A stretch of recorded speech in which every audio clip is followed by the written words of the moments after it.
Behold, a virgin shall conceive and bear a son, and they shall name him Emmanuel, which means God with us. Good morning. Welcome to a short biblical reflection on the reading from the Gospel according to Matthew, chapter 1, verses 18 up to 24, the birth of Jesus, the Gospel reading for the fourth Sunday of Advent, year A.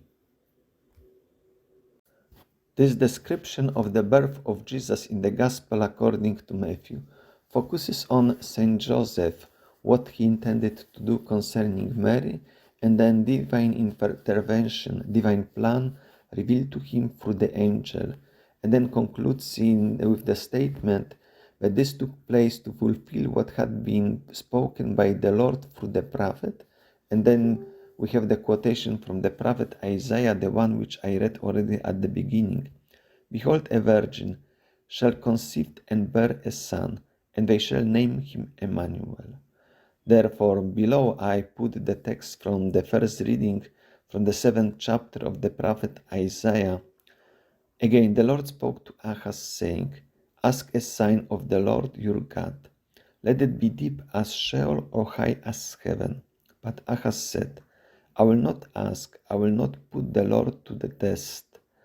Then Isaiah said, Hear then, O house of David, is it too little for you to weary mortals, that you weary my God also?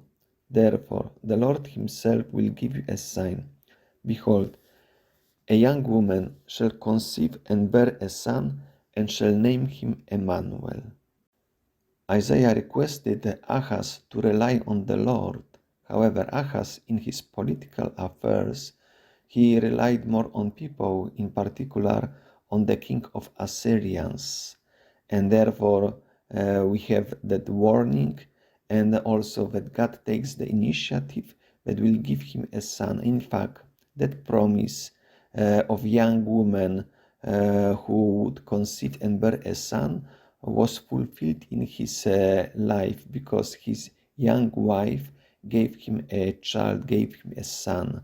However, this word, this statement is also a messianic statement, because it goes beyond, in particular with the qualities of this son described later on, that surpasses the human king. And Matthew quotes this statement in the Gospel, however, following the Greek version. Because in the Hebrew version, as we can notice here on the screen also the difference, in Matthew's Gospel we have a virgin. In Isaiah we have a young woman, because in fact in the Hebrew text there is a word, alma, which means a young woman, a girl in a marital age, but this word doesn't state about virginity. We could presume that that person could be a virgin, but that word doesn't include it. However, the Greek translation, the so-called Septuagint, translated it with already specific term, parthenos, which means virgin. And Matthew uses this quotation following the Greek text, and this aspect of virginity now is very suitable to refer to Mary, to her virginity. And we can also make here a reflection, in fact, that extending it, that the prophet like Isaiah and others, when they were making these prophetical statements, not necessarily they could understand everything, because we can now see that fulfillment of those prophecies already from different perspective, because we read them from the perspective of the New Testament. They didn't have it.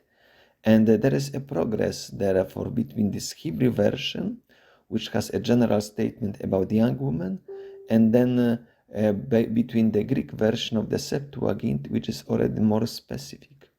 Therefore, also, some biblical scholars, when it considers inspiration, would also include that translation in particular in this aspect as inspired by God. Because, of course, we talk about inspiration referring to the original text. In this case, would be inspiration of those books like this book of Isaiah written originally in Hebrew.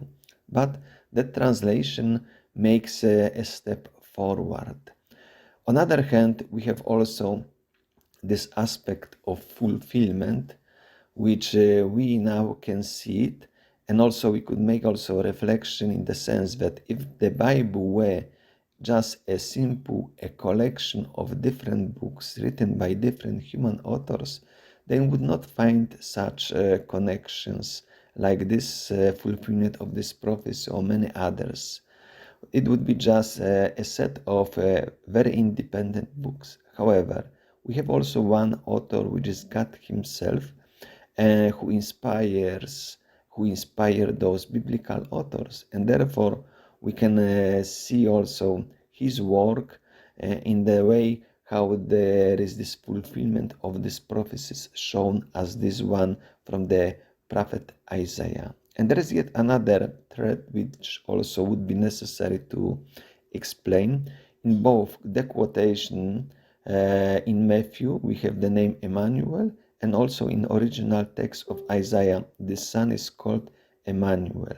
And very interestingly, that in the Gospel according to Matthew, exactly in the last verse of that Gospel, we read, "And lo, I am with you always to the end of the age." At the beginning, in this pronouncement in chapter 1, we have the quotation with the name Emmanuel, and then Jesus identified himself in the way how he's pronouncing, because he says, "I am with you always," because as Matthew explains in the chapter 1, the name Emmanuel, that means God is with us.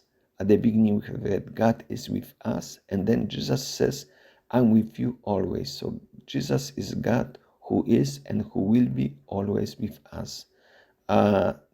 Therefore, concluding, we could also make a reflection, which image of God do we have?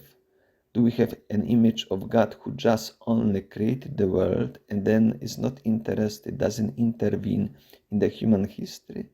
Or we have the image of God who not only created the world but sustained it, the one who fulfills and the one who designs his plan, like this plan of salvation, but also the God who intervenes in the not only general human history, but also individual history of everybody, of every one of us.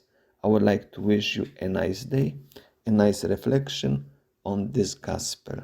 God bless you.